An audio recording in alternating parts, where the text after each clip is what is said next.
I think there's something very poignant to start talking about now, seeing as the divisions that are being made are becoming ever so more clear as time progresses.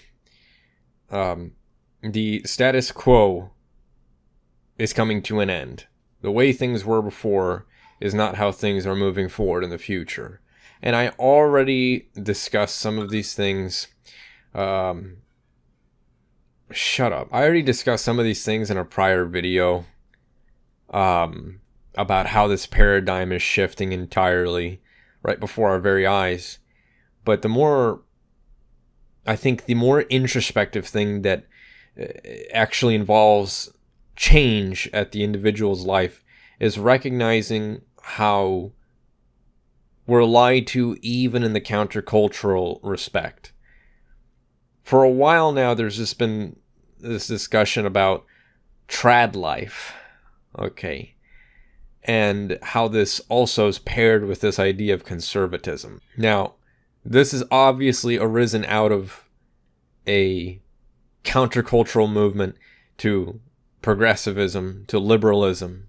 There comes a time where you have to start asking if even that's the right approach. What is a conservative? What is this notion of a conservative? What is the notion of a Republican for that matter? What are these notions of traditional life that people like to throw around left and right? Getting yourself a trad wife who is going to dress like someone in the 50s and have like a slave, have a black person in their house, like feeding them grapes or something, something trashy about this debaucherous kind of decadence that we had before, which none of us were alive for the most part to experience. Not even boomers, really, for that matter, really know about that kind of life. So what are we talking about here? What are we talking about when we talk about returning to an older way of life, returning to traditional life, to American values, to restoring American values, to making America great again, as we like to hear all the time? What does that mean?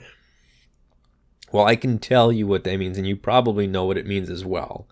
For the most part, a restoration of American values basically returns to a post-war era of economic affluence, of prosperity and growth, and things of that sort. I mean, we became a global dominant superpower in the world. So, as you can imagine, as you can surmise, that this is one of the highlights of our society, of our civilization, at least in the States, and for the West as a whole. It would appear as if though we've benefited greatly from this outcome. But people aren't being fooled by that anymore. No one's being fooled by this narrative anymore. Or at least slowly people are starting to wake up, even as so much as someone in my demographic and my age group is able to reflect on this now, to events from 80 years prior, and see that maybe the outcomes that we've been told in our elementary school, middle school, and high school classes, history classes, perhaps were not as genuine as they seemed. So what are we left with? What are we actually being told? What is reality mirroring as opposed to this conceived idea that we once held a superior society, that we once held a far more prosperous society? In reality, yes, we were more economically affluent. Yes, we enjoyed a lot of, well, we didn't, but the predecessors of the boomers certainly enjoyed a great deal of wealth. They certainly enjoyed all of the booming economic shifts of that period in time, from the 50s, 60s, 70s, and onwards. I mean, most people would even say that the 80s, 90s is like basically the peak of culture. But in a way, if you really look at it, it's almost the start of the downhill slide. If you really take a good look at it, the things that we reminisce are often more symptomatic of an already decadent and depreciating state. You got to remember, I mean, Columbine was quite a while ago, okay? And so that was in the period of which we would call the societal peak, right? But we already start to see the cracks form. We're already starting to see things fall apart. Vietnam is in the 60s, right? And we have more wars in between that time. We have the beginning of this Middle East intervention, which seemingly never ended and has ceased to end. It is ongoing, just a continuous battlefield of some sort, of sometimes direct and sometimes indirect, a lot of the time indirect. But we went in there, and the outcome of that was nothing positive for us. And you could say the same thing about Vietnam. There was no good outcome from such interventions. Nobody even talks about the Korean War. It's like it's not even something that's really, I mean, if it even has a paragraph in a public school history textbook, I'd be surprised. So these are the fallout events after World War II, because everyone likes to throw their hands up in the air and act like they don't care after everything that happens post-war. But those things are also relevant. Those are the cracks starting to form. When we talk about conservatism, why do I mention this? When we talk about this idea of conservatism, because it is so easy to be countercultural against things that are so obviously evil, so obviously from the demonic realm, it is expedient for us to want to side with whatever is in opposition to that, whatever's most quickly opposed to that. But when we talk about what conservatism truly means, and I hear people just talk about it all the time, and I've never been one to call myself a conservative. That was never in my nomenclature. That was never in my vernacular to label myself as such. It just seemed a little bit contrived in a sense. Like, what am I? I'm a 24-year-old. I'm a conservative. Like, really? Is that really what I am? I've been alive for basically no time. I'm basically a child on this earth, and I'm calling myself a conservative of what? What am I conserving? Because by that very name, I'm implying that something is of conservation in the past. But what have we been conserving? Vietnam? Gulf War? Afghanistan? Iraq? What have we been conserving? For the last 80 to 100 years, what agenda have we been keeping? Because if you think that conservatism is this easy term that you can this very adoptable, foster child that you just want to accept into your terminology, into your bank of adjectives you want to assign to yourself because it's cool to do so, then I would ask that you reevaluate what your true values are and reevaluate who is speaking into your ear. What are you conserving? Do you think that you're conserving the 90s? Are you conserving the 80s? Are you conserving the early aughts? When terrorists supposedly came and hit 2 towers in the most affluent city in all of the world? What are you conserving?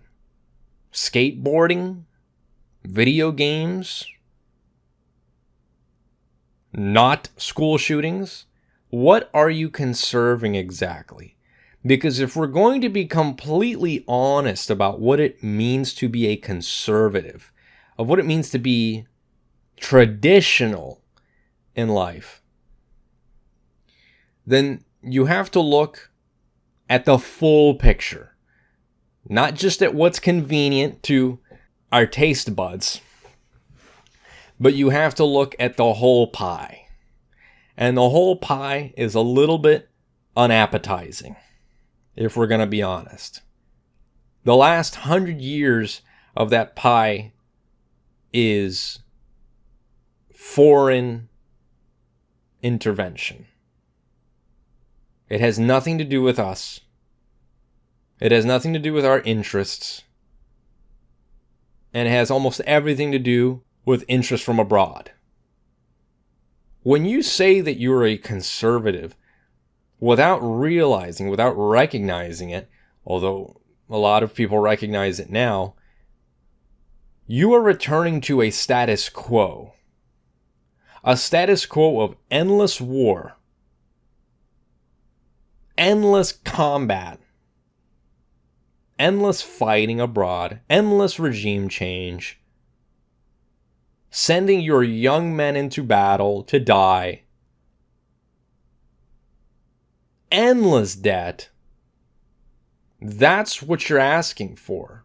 And I'm very concerned with that. It's just, I really want to emphasize on that terminology.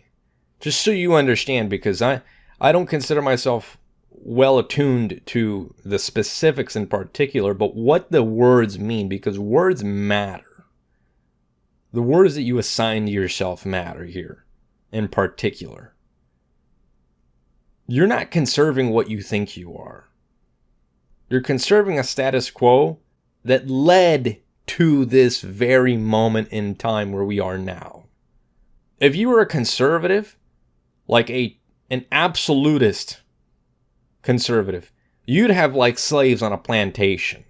But usually when we're talking about conservative, we're talking about from a point of reference, usually around the 50s, 60s, of this Americana, of this abundance, of owning a house, of all these types of things.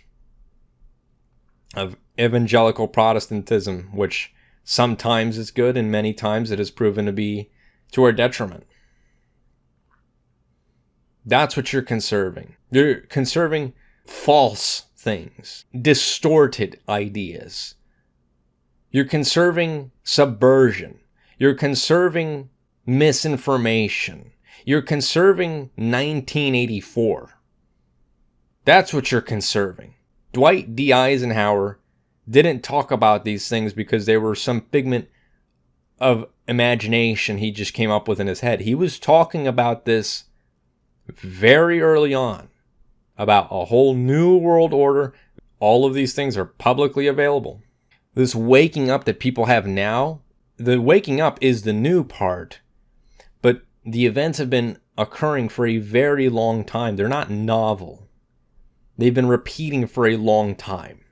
I would urge caution towards people when they want to associate themselves with certain individuals for this reason. And this leads me to the greater point. It is not enough in your life as an American to be conservative. It is not enough in your life to be Republican. It is not enough in your life to vote for Donald Trump. It is not enough in life to vote Republican down the ticket for every election cycle. It is not enough to send your kids into public education to be indoctrinated. It is not enough to go to college and get a somewhat high-paying job. It is not enough to invest in your 401k. It is not enough to wait for Social Security. It is not enough to dress the part. To live a countercultural life goes beyond the terms of conservatism and trad life. It goes beyond your wife dressing traditionally, whoever does that. It goes beyond organizing your home a certain way. It is a full denial of the current system of life. It is a full shift against it. It is your full weight lying against the current way. It is not enough. What you do now is not enough. They say for you to not have kids because it's too financially taxing. So you have more kids. They say that it is bad for you to be white. So you have more kids that are white. They say that it is bad for you to be Christian. Then you teach your kids and your grandkids to be Christian. You do everything in your power to fight against it tooth and nail to the best of your ability. It is not enough to just invest. You have to build. You have to build. You have to be involved. Create something. Be a voice. Mentor. Be mentored. But to remain insular, we can't sustain it anymore. It's not enough to be insular. We must band together in community under the same banners of true American spirit, of true Christian spirit. Not just conservatism, because conservatism is gay on its own. I have always rejected this idea that to each his own. I have always rejected this notion that we shouldn't care about what we do in our own spaces, in our own free times. We should be very concerned what we do in our neighborhoods, in our communities. We should know each other's names. We should know who lives next to us. We should know who lives to our left and to our right, in front and behind us. We should be concerned with when something tragic happens to our neighbor. We should be concerned when a loved one passes away in our community. We should be concerned when someone's going through a difficult spot in their life. We should be concerned when their child dies or they engage in profane acts. We should be very concerned. We should be concerned when there's adultery abound. That is the whole point of marriage, is to hold yourself accountable in the same way as baptism is a public event of your conviction. You're holding yourself to the fire. But what does marriage mean now? I mean, it's something that just passes and wanes. It's gone as fast as it came. It can go just as quickly. No, we hold ourselves accountable. In a functional society that holds some semblance of sanity, we should care what we do. We should have some regard for how we behave with one another, with how we